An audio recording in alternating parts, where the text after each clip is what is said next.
into the online broadcast network, AFTERBUZZ TV. Over 20 million weekly downloads in over 150 countries, and your number one source for after-show entertainment.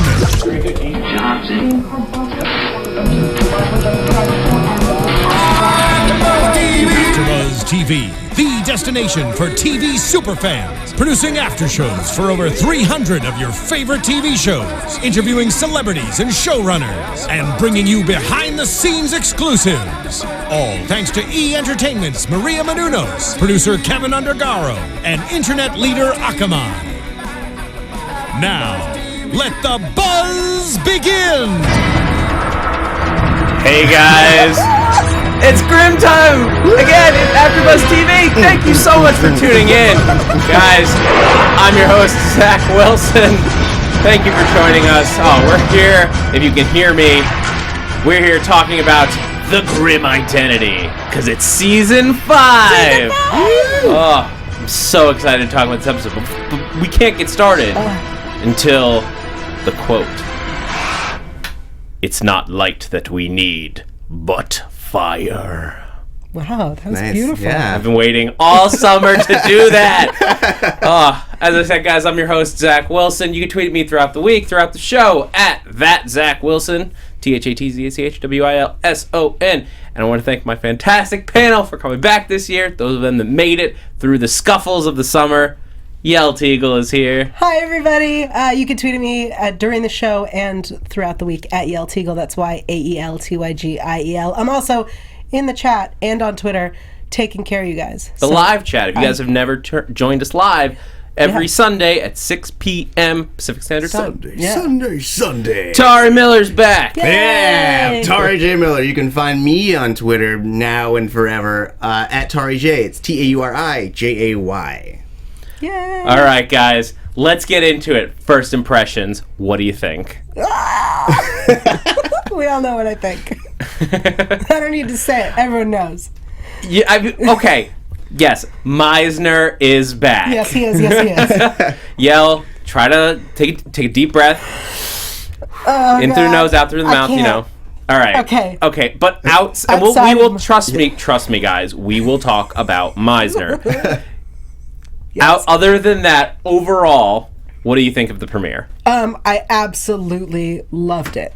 I love that we started with Nick and we ended with Nick. I love that we had this story that didn't take us to whatever, story of the week. It was, there's something really important happening right now and we need to deal with that right now. Yeah. I love that that's where we started. Is fantastic. This show is at its best, at its finest, when it is just sticking to serialized storytelling, and that's what this episode was 100%. Yeah. Sorry, what I do you agree. think? No, I agree wholeheartedly. It was a very personal episode, and I feel like it wasn't until this episode that I realized just how much the gang has gone through from the very beginning, and it feels now super nonstop, especially since every episode or every season seems to pick up right where the last one left off. Usually you'll get a little bit of time in between seasons. You're like, all right, let's catch up with the gang. But now, essentially, everything is picking up right there. Nothing is, there's no time to rest. Everyone is kind of building upon this very stressful situation. Yeah, absolutely. And before we get into the nitty-gritty of all of the episode, because we're going to talk about this, I for lack of a better word, I'll just call them the Resistance 2.0 and the Claw. And we'll get out like Adeline. So much to talk about. Yep. But I want to welcome a guest over the phone from last season. Dillon Chance is on the line. Hey, Dillon. Hey, guys. Hey. Oh, hey, Gil, I miss you so much. I miss you too. We miss Dillon. Dillon, unfortunately, won't be able to join us for the bulk of the season for the foreseeable future. You're in Denver now, I believe. I know. I'm hunting investment out here in Denver. These mountain investments. We needed an agent in the Colorado area to keep an eye out for, I guess, Yeti Vesson. Oh yeah. Yeah, Yeti Vesson, Rocky Mountain. Super prevalent. Yeah. Oh, well, there's a whole rash of it these days. Okay. Dillon, I wanted to make sure we got, so for all the fans that we're gonna miss you. What did you think of the premiere? Oh, man, I'm just so happy it's back. And I'm so happy that Nick is, like, gone full crazy Grimm mode. That's all I've ever wanted. Just full crazy Grimm Nick. But I am sad that within the first 5 minutes, Trouble disappeared again. I was like, come on! Really? I'm watching... Why do you keep taking Trouble away from me? Just to hear your pain. That's what the writers want. Oh, to yeah. hear your Seriously? pain. I'm watching... You know what? I still have hope that there's going to be a spinoff. Yeah. Hashtag Trouble in Paradise. Trouble in Paradise. We had to get at least one in. I'm watching Tauri's mouth throughout this whole thing to make sure he's not, like, miming. Because the conspiracy continues. Because now Tauri's here for the whole season. We lost Dillon. So we have no idea who's a robot and who's real. You'd never know. We never talk at the same time. Never. Well, Dillon, I wanted to make sure that we got a chance to talk to you. We're gonna get deep into the show, but do you have anything else you want to say to the listeners? I think you'll probably be in the chat throughout the season at random.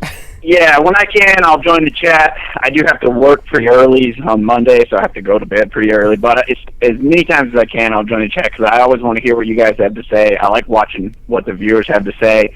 I miss all of you guys. I miss the viewers, and hopefully, I will be back someday. What we need is a teleportation vessel. Yeah. That can just I magic know, that would be great. Then I could just pop in and out. Sorry, I'm going to miss your Dragon Ball jokes, and I'm sorry that Zach and Yael will not laugh at them. Hey, it's okay. I will laugh at about 50% of them. I will misunderstand all of them. I'll look right in the camera just for you, Dillon. Thank you. I appreciate it. Before we lose him, Dillon, did you see him? Did you? I heard you yell from Colorado. I was like, oh, there's Yael yelling. I hear it. It was beautiful. Oh, man. I'm so happy he's back for you, yeah. Thank you. Me too. All right, Dillon, thanks so much for calling in, and we hope to see you soon. Thanks, guys. Come Good soon. luck. Have We're a fun season. Have a good one, See Dillon. ya. Heart ya. Bye. All right, guys. Now it's time to just get into it. I want to start off with the big storyline that's clearly going to be the overarching plot line for the season, and that is whatever Chavez's people call themselves. We talked about this a little bit before the show because we didn't get within this episode. We didn't get a name. Yes. So in the chat roll, I was paying attention, guys. I really was. So in the chat roll, we have somebody pointed out that there's the Loafer group, which is spelt Laufer, but according to Grimm Wiki is pronounced Loafer, which I believe is actually the Resistance, is what they're called. And then there's the Claw group, which is the 4-swipe claw. Right. Those are two separate groups. And then there's Chavez/Meisner's group, which we don't know who they are or what they're called. So now we have 3 groups. The Resistance, I believe, is not involved. And it was, as we recall, Meisner was, he's just a gun for hire. Yeah, He'll go wherever you pay him. So the idea that he was with the Resistance and now he's with this and that they're not necessarily the same makes complete sense. Because he, just pay him and he'll change teams. Is he a mercenary? I believe that was what was... I mean, I know that's what was said in the past. I don't know if it's still the same. See, I don't even know what to believe about Meisner anymore, because his whole accent changed in this episode. Yes. Which I was like, I thought he had an accent. What's happening here? Oh, he very much does. Well, first off, Yael, what do you think of the new accent? I don't like it. I want his accent. But him on the phone... we're talking about the phone call, right? Yes. Well, he also, I believe, when he spoke to Chavez briefly, didn't he not have an accent there? I didn't notice. I think I was too pretty. He was too pretty to look at. I thought he talked was there. not listening. I believe he did. He had the accent. I think when he was just on the phone, he didn't, which I took to believe that he doesn't know who he's on the phone with. And so he's using a fake voice. Right. It's like a Batman thing. Also, Mr. Goku points out that Mr. Tygiel got a haircut this season. Mr. Tygiel. Guys, his name is Meisner. If anything, I'm Mrs. Meisner. Hey, we live in a progressive society. No, I'm just letting... I know. Just Meisner works with Yael. Yael Meisner. I've thought about it. I'm sure that you have. I haven't, guys. Moving on. Well, outside of Meisner, Right. who is but I guess it does have a big role to play. Yeah. He's clearly going to be involved in whatever we're doing with this group, but. Yep. His involvement, if he is a mercenary, it implies a willingness to hire outside help. I don't think he's a mercenary in this case, even if he was before. If he was a merc for the Resistance, right. I don't think he is here. This group, if they are truly separate from the Resistance, right. is clearly put together. They like this by the end of the episode. It's war. They're saying like war is coming. Yeah. Right. So. If they're not, if this isn't like a resistance to the royals where it's like the powerful right. king that we have to take down, this is like terrible things are coming and we have to stop them. This is where like mercs throw off their like I fight for myself thing and start to fight just because they need to, because the world needs them. Right. Well, I mean, they keep referring to it as a secret government organization. Only because Chavez works because Chavez is involved, But and we assumed up until this point that she was near the top level. I think it's clear from this episode she is not. But I think the reason they called it a secret government whatever is because that's what Trouble told Nick, and Nick told everyone else. Yes, exactly. Which is what Chavez told Trouble. Right. Well, I mean, I could also see this still being the same resistance in that, like, Meisner killed the king at the end of the season. So essentially, the royals have to strike back at some point, and this could be that. I mean, the king was the king, but there are other family members, as we know. It's a whole family, and though many of them have died since the beginning of the show, like, I mean, you kill the king, and it's not chess. Like, the knights still exist. The knights still fight for the kingdom. That's true. I think the royals are not. To me, it seems like the royals are not going to play a part in this. This doesn't feel like them. The royals, I think, are going to be too tied up in power grabs at this point. They're reeling. Plus, we've gotten the royals for like a bunch of seasons now. I think we're moving on to something else. Okay. That is partially colored by some stuff that I heard at Comic-Con. Yes. As in entirely colored by that, because that's what's happening. Yeah. Right. I also, colored by things I heard at Comic-Con, believe that this is an entirely new organization. Yeah. Well, new in that it's new to us. Yeah. Right. Not new like it just got built, new like we have not met them. And I believe that Chavez thought she was higher up maybe in the group. Because they were looking for from what we know, let's go with what we know about this group. Right. From what we know, they were looking for a Grimm because they're hunting Vesson, right? They're hunting bad Vesson. That's the thing. The Royals, they do play similarly to the Royals in that they don't mind working with Grimms, working with Vesson, working with whoever they need to help their cause. I think they targeted Nick, not just because he's a Grimm, but because he's a Grimm that is willing to work with Vesson. I think that is the deciding factor for them, because there was a moment when they have Chavez in, like, when they've captured Chavez, the Scooby Gang is like full on kidnapping at this point. Right. Kidnapping a federal agent. Let's make that clear. They have detained a federal agent. I don't see the problem. And there's a moment where she knows, where after Monroe and Rosalie Vogue, she sees that they all know that he's a Grimm.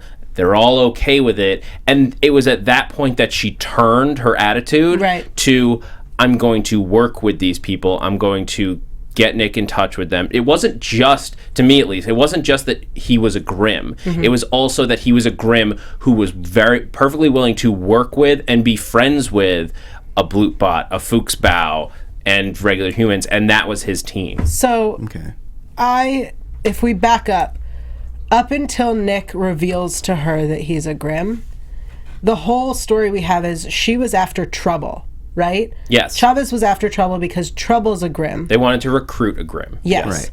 Right. And the reason they attacked him and took Juliet and the head, I'm going to assume is because they came in and took trouble. In their minds, this is a human. And in his house now we have a Grimm who shot a Hexen Beast, and there's a beheaded Grimm. So they cleared the scene because they were like, this is a human.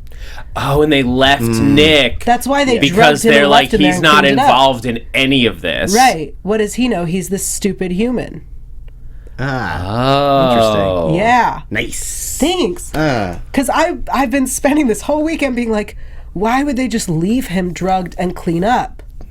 That's a great point. That's the only thing that makes sense, I think. That's a great point. I think you're spot on. I hadn't thought it, but I think you're spot on. See, guys, I do make points that are not about Meisner. But to build on that, I still think that there was definitely a shift in her momentum when she saw that they were all friends. I think maybe that was when she realized, like, this guy's not crazy. He's not crazy. He is desperate for answers and is only attacking because he feels like he was attacked. Because we took his dead Hexen Beast girlfriend and beheaded mother. Yeah. And best friend Grimm. People tend to be upset when that happens to them. What? Though they did clean up all the glass, guys. Yeah, that was really amazing. nice of them. I think they even replaced it too. Yeah, their cleanup crew, that's what he needs. Right? Because he just goes like, he blew up? Whatever, we'll just leave it. Leave the body. Yeah, I mean, how many times has that house been rebuilt at this point? Seriously. He probably could have, the amount of money they have spent rebuilding, he probably could have just built a new house at this point. Maybe he should have just started from the beginning and built up some reinforced walls. Yeah. Some steel paneling. And Pretty sweet. Yeah. Panic room. Oh, yeah. Oh my god, Nick massage needs chair. a panic room so badly. Although the minute he gets a panic room is the minute he comes up against a gaseous vessel that can just leak in through like a perfectly sealed door, or just walk through walls. Like, he'll just discover that that's a thing. Oh, that's gonna be awesome. So we know that they took the body and the head. Why take trouble seemingly by force, or did they? Was it a ruse? I think it was by force. Yeah. I mean, she was she was on the run from them. They've been chasing her all of last season. So I mean, I assume that they're like, well, the only way that she's going to work with us is if we take her and eventually break her down and show her the way. Amber in the chat roll says his insurance rates are probably high. I also want to point out that Amber, by the way, is brand new to the chat roll, guys. Oh. Welcome, Amber. Welcome. Thank you for joining us, Yeah. Amber. So as we get deeper into this episode, there's more specifics about the resistance. Like, they've taken trouble. It's possible, I guess, that About the resistance or about this group? this group, I don't know what to call them. I won't use the word. I won't be calling them louder until I hear it on the Loafer. show, or loafer, whatever. I don't think they are loafer. I think loafer is what the resistance are supposed to be called, but we just refer to them as the resistance. Oh.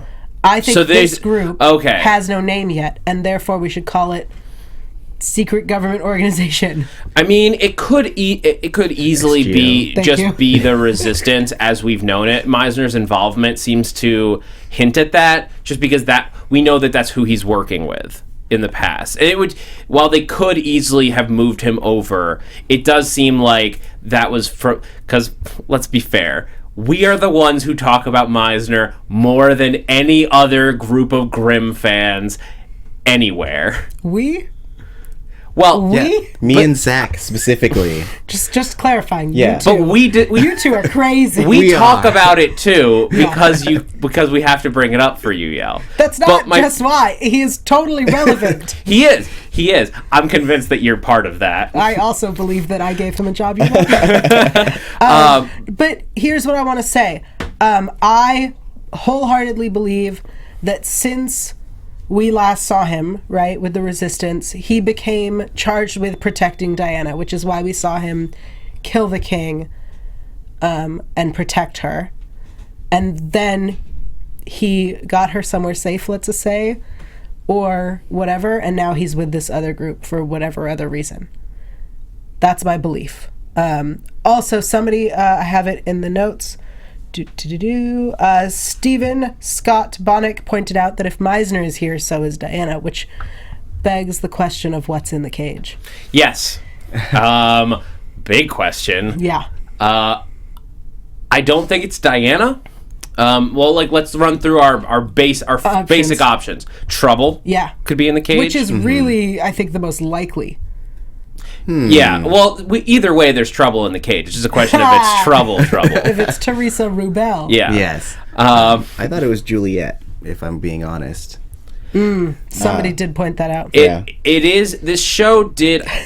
We sort of talked about it, so I'm not going to cover it as a separate topic. But the question of, is Juliet dead? The episode almost presents it as if it all could have been fake for the first 40 minutes. Right. Where was it all a dream? Because the funeral scene.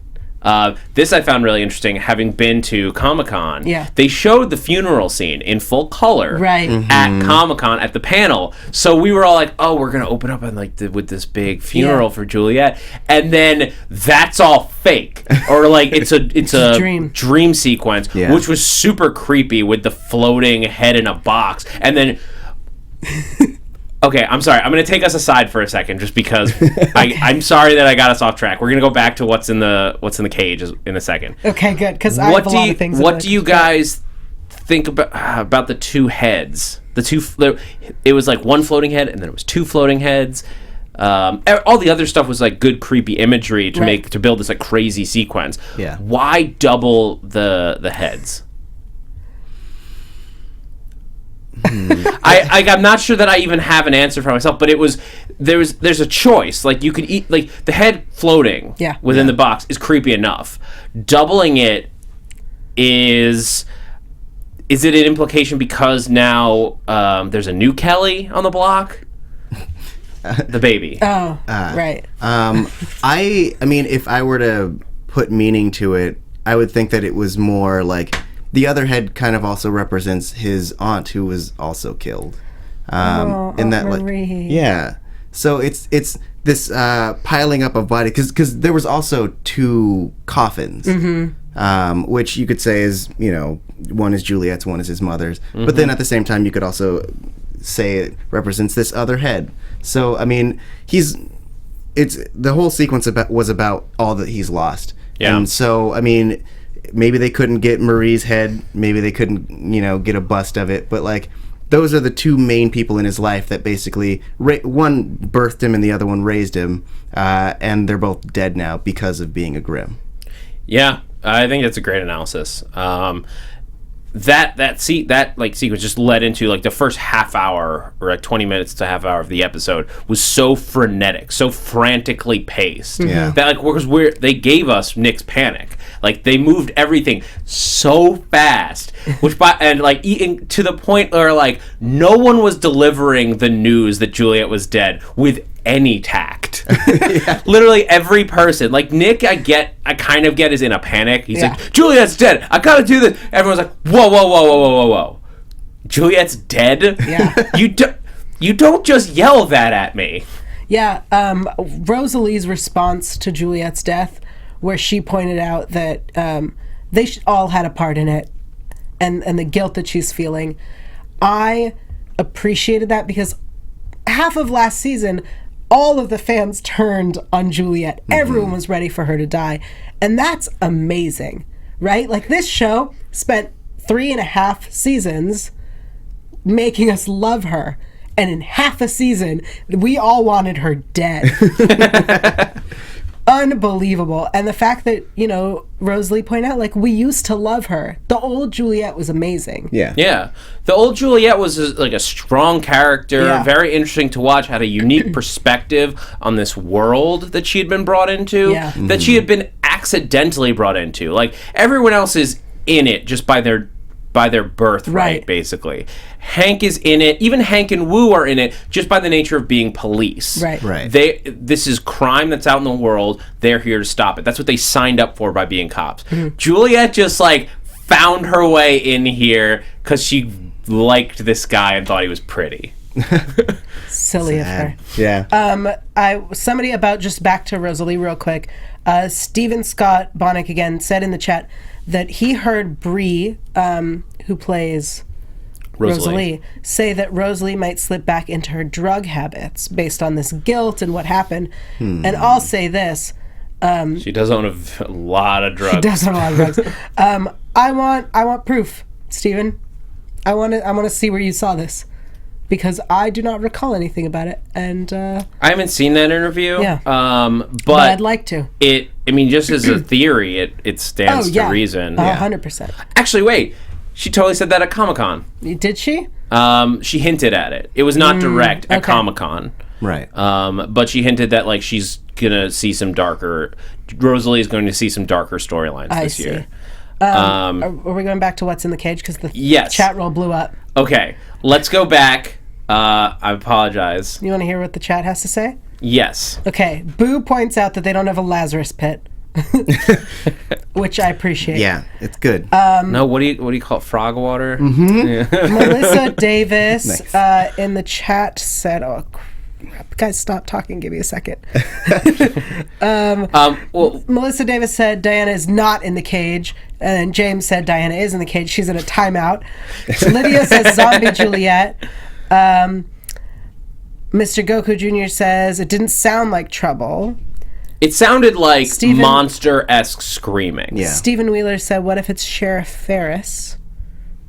I don't understand this reference. Ferris.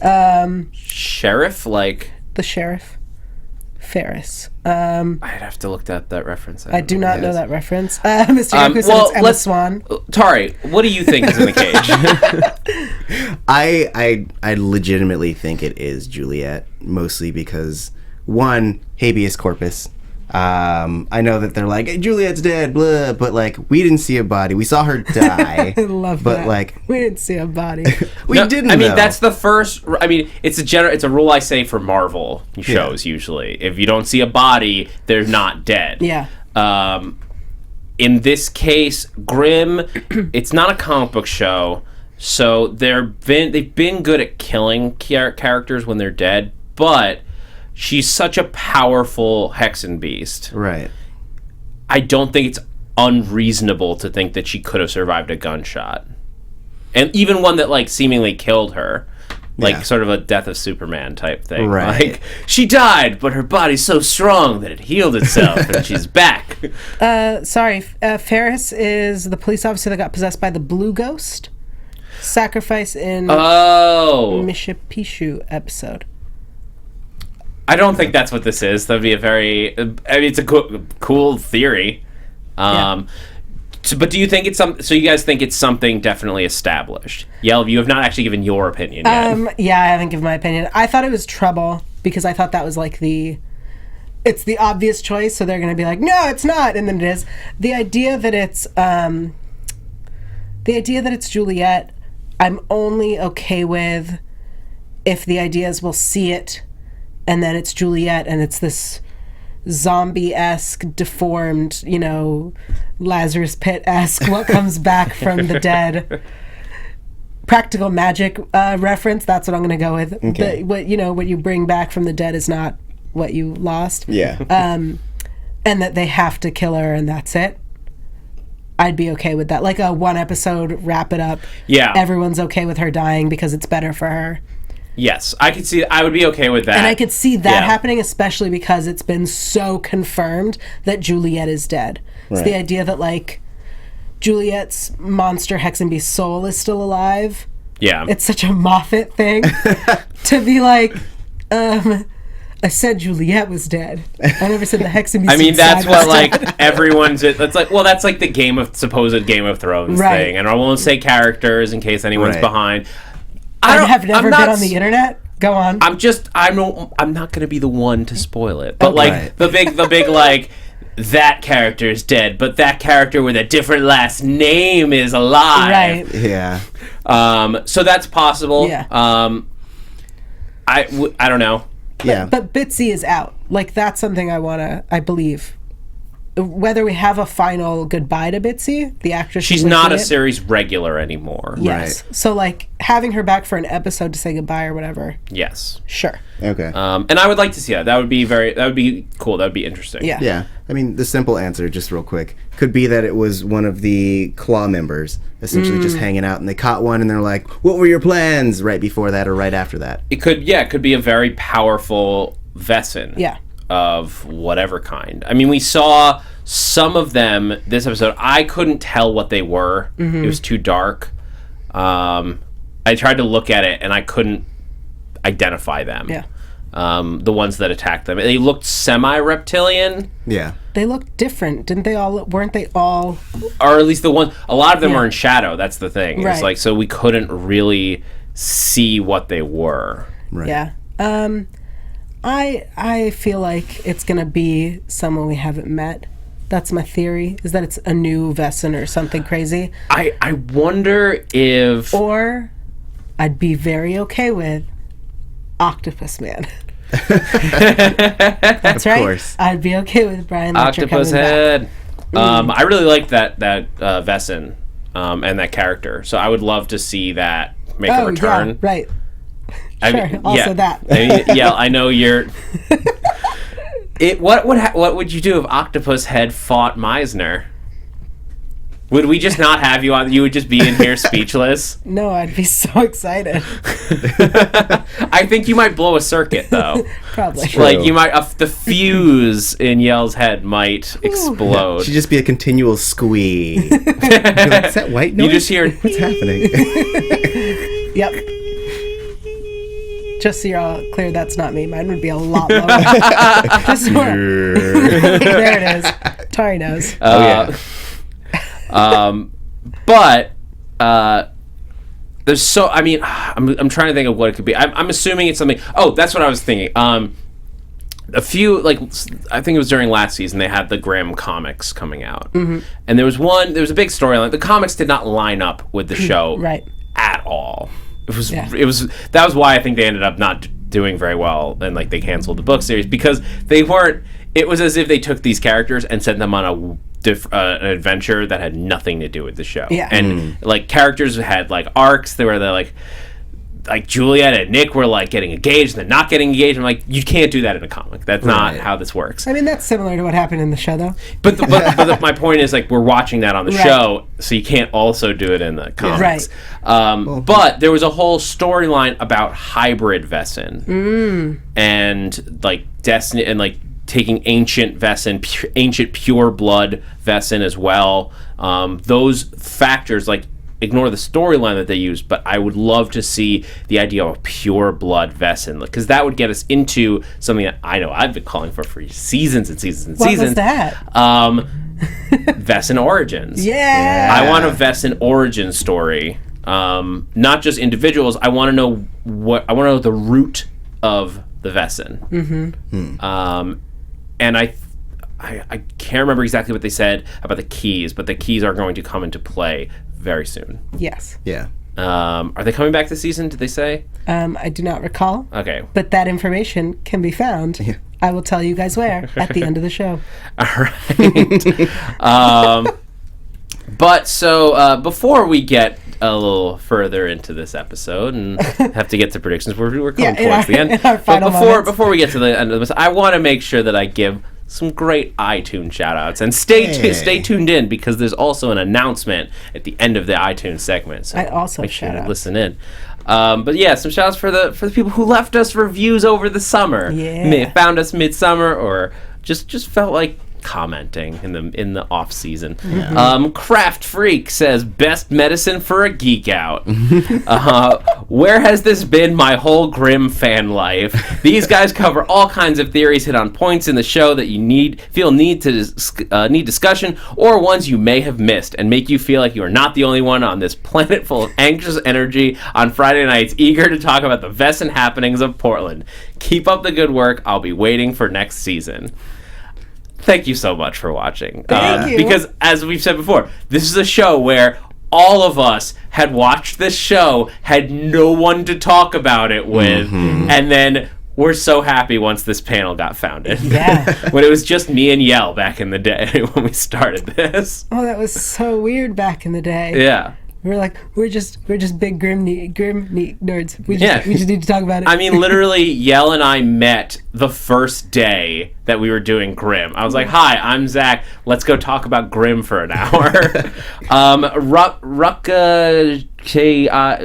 can't pronounce it. I'm sorry. Rukashi, something like that. Yep. Love it. I just found you guys, and I love it! Exclamation points. They didn't say that, but I don't know how else to read Yes. the 8 exclamation points that are in there. With gusto. I'm just listening to everything, and I can't wait for season 5. Neither could we.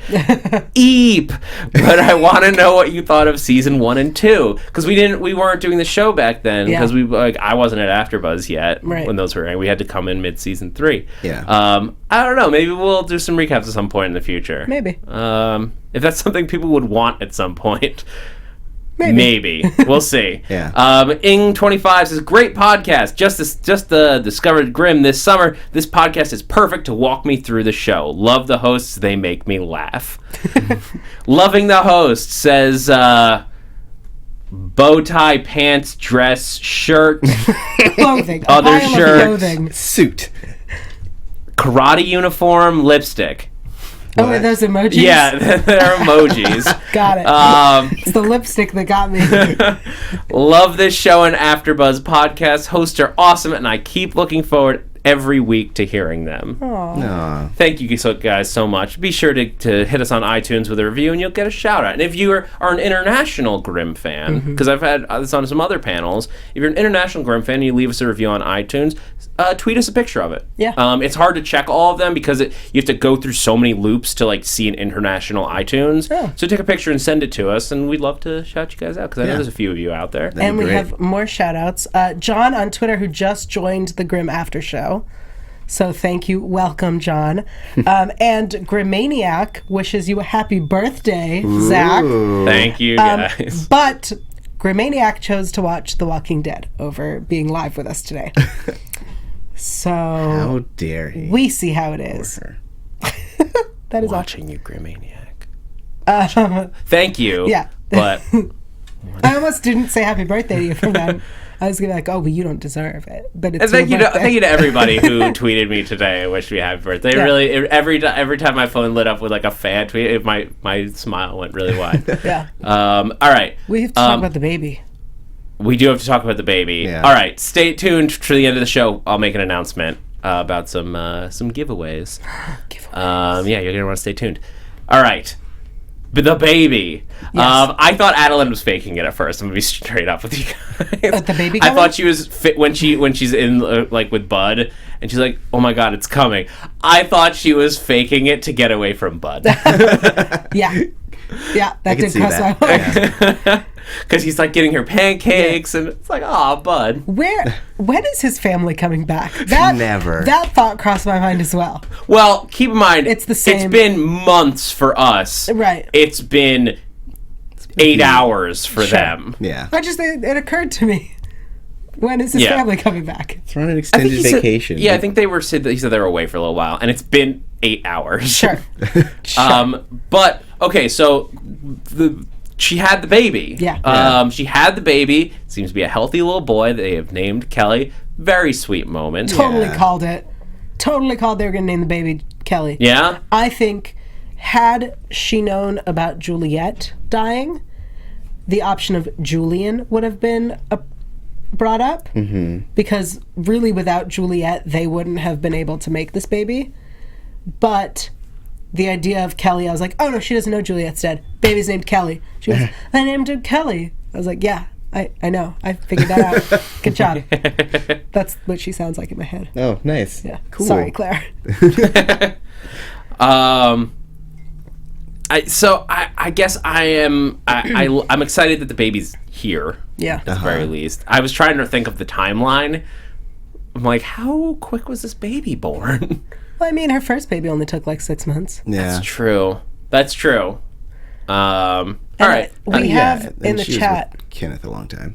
Oh, that's true. She was with Kenneth and then a long time. Okay. But 9 months? 6 months. Fair enough. Okay. Anyway. Chaos. I get it. It's spelled funny. Chaos 13212 says that the babies are probably going to be like Wyatt and Chris from Charmed, which are the two boys in Charmed, and then so like Diana and Kelly. And then James pointed out they're more of a Sam and Dean from Supernatural. I mean, I would love I've said this before, I would love an Angel style, baby goes into an alternate dimension, comes back a teenager, so that like it's not just babies. I think that's more likely though with Diana than with Kelly. Yeah. I think because he's normal. He's Well, normalish. Diana, it's a Hexen Grimm. Normal. Sauber. Oh, no. Sorry. Diana or Kelly? Kelly. Oh, you're right. Okay. You're right. It's a Zaubergrim. It's a Zaubergrim. Yeah, so everybody with the hashtag Hexengrim, which everybody's been tweeting, dead. Dead hashtag. Figure out how to spell Zauber. It's Zauber. Grimm. Or Zaubergrim. is it? No, it is. I know how to spell that word. I don't know how to spell Zauber. I know how to spell that one. Yeah. I'm proud of myself. Not only can I pronounce it, I can spell it. Also, people are pointing out that Kelly is traditionally a girl's name, but that Kelly is also... It's a Kelly unisex name. Yeah, Kelly Yeah. is a unisex name. Very much so. Yeah. Yeah. So I would love for them to age up. You're right. Diana is more likely to just naturally like within the show world. Yeah. Take a jump without like doing some crazy spell or alternate dimension because she's had so much magic done to her. Right. Yeah. When she was in the womb. But a Zaubergrim is its own thing. It has no set rules applied to it at this point. So it could turn out. I mean, making it age super quickly would be a little much. But if you do something else to it to get it to age quickly, it's just it's something I think would be useful for the show. Yeah. Because you have a bunch of babies going on. It's only a matter of time before Monroe and Rosalie have a baby. Yeah. So we're waiting to see. So I hope they jump that forward instead of because as babies they're just props basically. Right. Well, yeah. Though, I mean, I personally am looking forward to seeing Nick on this journey of like raising this kid, especially since he's had such a weird like childhood and such odd upbringing. Him struggling through this, I think, will be a really interesting thing. I mean, kind of going to that moment where she and him are talking, and they're both talking about how the baby might be the worst of them both. That's like a legitimate parent thing to worry about. And I think that it hits a new aspect that the show hasn't touched on yet. Yeah. I also am excited to see, because a lot of people, once Adeline announced that she was pregnant and Juliet became a Hexen Beast and everybody hated her, everyone was like, oh, Nick and Adeline should get together.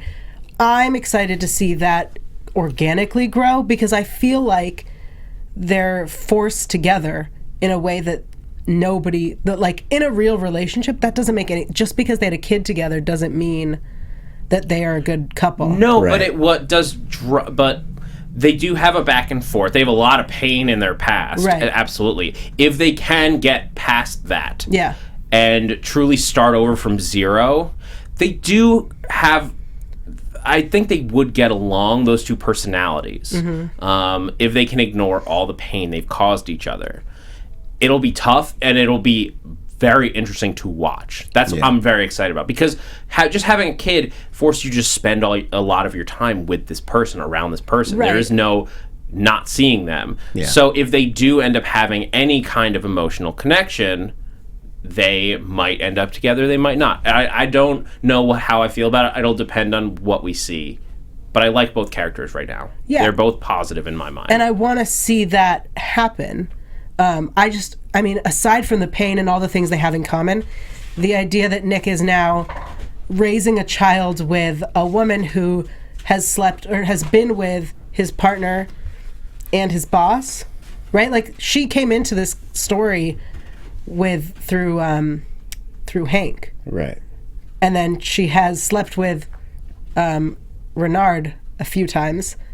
She's slept with well, whatever. We don't have to count her sexual no, past. but like We're running but low like on people, time. But sorry, like, yes. but people in his life.